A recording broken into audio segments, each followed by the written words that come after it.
So I'm now on book 3 of my summer reading, My Sister, the Serial Killer, by Nigerian British author Ayoin King Braithwaite. So this book was published in 2018, I believe, and in 2019 won the Women's Prize for Fiction. So it's actually really quite good, and it's about two sisters called Korede and Ayula. Korede is a nurse who works in a nearby hospital, and her younger sister Ayula is a fashion creator, fashion designer, and she has a very big Instagram following, and she's very much the younger and pretty one who many men are often attracted to compared to her older sister, Ayula, who is often in the background and is a very hard-working nurse. And so her sister, however, is also a serial killer. And the novel opens with her killing yet another boyfriend, who is actually her third. And essentially, the story is always the same. Her sister dates men who turn out to be violent, or so she says. And essentially, they end up being dead. So one thing I really liked about the novel was it focused on how Korede's emotions and general persona were portrayed. It's very matter-of-fact, no nonsense, and loyal to her family and a dedicated worker in hospital, with the right amount of pride in her work, and often she feels responsible for her family members, including her younger sister, which is why whenever her boyfriends die, she comes along and she hides the bodies. So what I really enjoyed was obviously how the novel was written.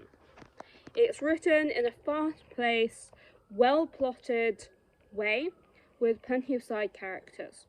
So the plot is then put in motion when Korede, unrequited love interest, Tiede, I think that's how you pronounce it, his name, becomes interested in her sister. And Korede, for understandable reasons, isn't enthusiastic, and so she has to grapple with the fact that does she want to save her younger sister or the man she's in love with. So I'm not going to spoil the ending. Here's what I do think. I do think at the end of the novel, Korede will find love. And I do think the twist is, whilst it's never the twist we want, it does actually make an awful lot of sense. What else I liked was how Korede, as the older daughter, was often, you do see various people from various cultures, often cultures from Africa and Asian countries, talking about as the oldest daughter. They are often put in places of responsibility that their younger siblings don't have, or their male siblings, if older, wouldn't have. So I thought that was fairly interesting. I also thought the setting of the hospital and the various houses of the Nigerian characters were also interesting and well put together. And I do also think how the shadow of their father looms, and how he approached women in very sexist and abusive ways, and how you can see that legacy that reflects in both main characters. What I also liked was how the love triangle was used to make various points about the sisters' personalities and how they all seemed to flow well, and you could easily see why he would gain their interest. What I also liked was the character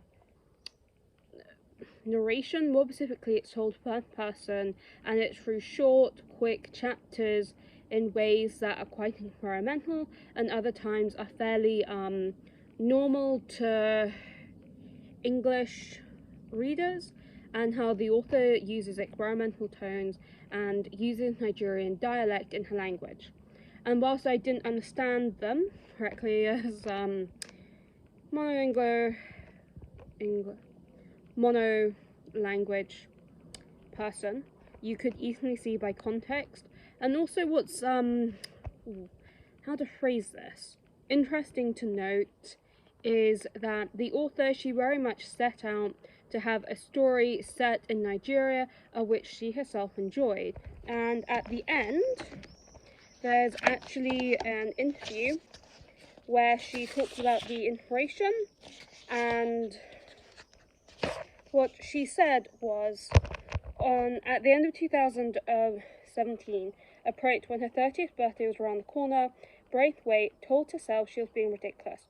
Forget about the great novel. Just write something for yourself that's fun. And so this story is the result. And she acknowledges how often African authors from various countries, they often have to represent a certain image, and that often focuses on their cultural differences or the legacies of colonialism. For what it's worth, I'm going to end my commentary on the subject there, other than listen and meet people from those continents. Not that continent, I mean that.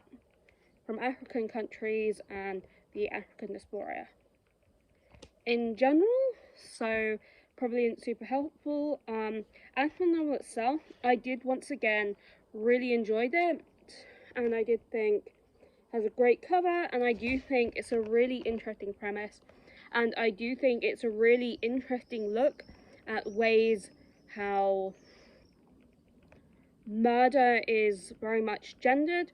And as for the main character, she does fit, the sister Ayoola, she does fit the pattern of a serial killer, as I remember looking it up, as often it's a pattern of killing 3 or more people. And for what it's worth, I do think it fully portrays her as a human being, and whilst I don't think necessarily her kills are justified, you do see how they happen.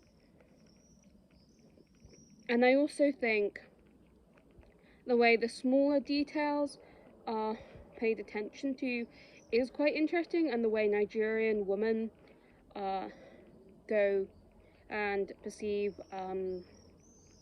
gender and a patriarchal world is actually very interesting. And it also talks about the presumed innocence of women in ways that I feel are very interesting. It's certainly one of those novels that makes you think, and also I do think this is very much one of those novels that does live up to the hype, and I would recommend it. And I do genuinely think that if you're looking for a female anti-heroine, the main character, Korede, is a really brilliant example of that. And I do think this is a story, if you're looking for something that fills the Gone Girl niche, would be really good, and in many cases is actually a more interesting read than others of the genre. The words escape me. So yeah, I would recommend it. Over and out.